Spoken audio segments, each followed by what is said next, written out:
On va filer en Belgique, à Bruxelles précisément, pour retrouver Valérie Rouge. Bonjour Valérie, ça va ce matin? On va parler d'une mesure qui a été Laurent, prise, bonjour à tous. bonjour. Mesure qui a été prise unique en Europe, qui a été prise dès le 1er janvier, enfin qui est rentrée en vigueur 1er janvier dans votre pays. Une mesure, pardon, oh là là, pourquoi musique, qui concerne les chats. Vous me racontez un peu cette histoire? Oui, alors c'est une nouveauté qui ne va pas forcément plaire d'ailleurs à nos amis les chats, puisque depuis le 1er janvier, ils doivent tous être stérilisés, castrés, châtrés, pas de demi-mesure. Alors c'est déjà en vigueur depuis 1 an dans la région de Flandre, au nord du pays. C'est désormais le cas donc pour tout Bruxelles et dans 1 an en Wallonie. Donc d'ici 1 an, tous les chats seront stérilisés dans le pays. Le but est d'endiguer une surpopulation de chats. Alors pourtant, je vous rassure, les rues de Bruxelles ne ressemblent pas à celles de Grèce ou de Sicile avec des chats errants partout. Mais c'est vrai qu'il y a de nombreux chats non désirés dans des familles qui sont abandonnés, placés dans l'équivalent de la SPA locale, qui ne sait plus quoi en faire. Reportage avec Clément Martin et Frédéric Fournémont. C'est l'animal préféré des Belges.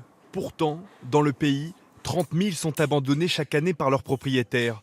Les refuges affichent complet et certains sont contraints à des mesures radicales. Tous les jours, on refuse au moins entre 5 et 10 chats. C'est sûr que dans beaucoup de refuges, vu le nombre d'animaux qui arrivent, c'est difficile de replacer tout le monde. Donc il y a des refuges qui sont obligés en effet d'euthanasier.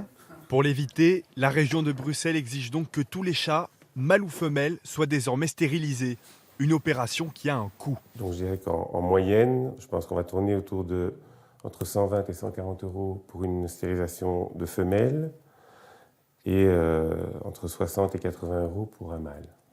Alors je sais qu'il y a des communes qui prévoient une aide pour les particuliers qui souhaitent stériliser et qui n'ont pas les moyens de le faire. Voilà, mais c'est pas généralisé. La nouvelle loi ne gêne pas ce propriétaire. Il aurait de toute façon pris rendez-vous. On espère ne pas trop avoir de chatons derrière, parce que c'est quand même un mâle et une femelle. On a donc voilà, ses frères et sœurs. Et donc voilà, on espère ne pas avoir de portée du jour au lendemain comme ça par miracle. Les associations de défense des animaux, elles, crient victoire. Cela peut paraître étonnant tant la mesure est radicale, mais il en va du bien-être des bêtes. L'objectif, c'est quoi? C'est de faire en sorte que les chats qui arrivent abandonnés dans les refuges, notamment, qu'il y ait donc une sorte de proportionnalité, une sorte d'équilibre entre les chats abandonnés dans les refuges et le nombre qui soit adopté. Et aussi longtemps qu'on n'aura pas atteint cet équilibre-là, il faut ce genre de mesure, il n'y a rien à faire. La loi est temporaire, elle sera testée pendant 5 ans avant d'en faire le bilan.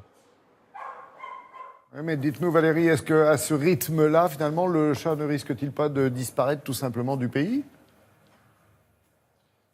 Non, alors car il y aura des dérogations possibles pour les éleveurs professionnels, bien sûr. Pour des particuliers qui souhaitent faire reproduire leur chat, ils peuvent avoir provisoirement un statut d'éleveur, donc provisoire. Et puis, les autorités belges sont lucides. Elles se doutent bien que tout le monde ne va pas se soumettre à la loi, qu'il y aura toujours quelques portées sauvages comme ça et toujours des chats de gouttière. Surtout, donc la loi sera réévaluée d'ici quelques années et modifiée le cas échéant.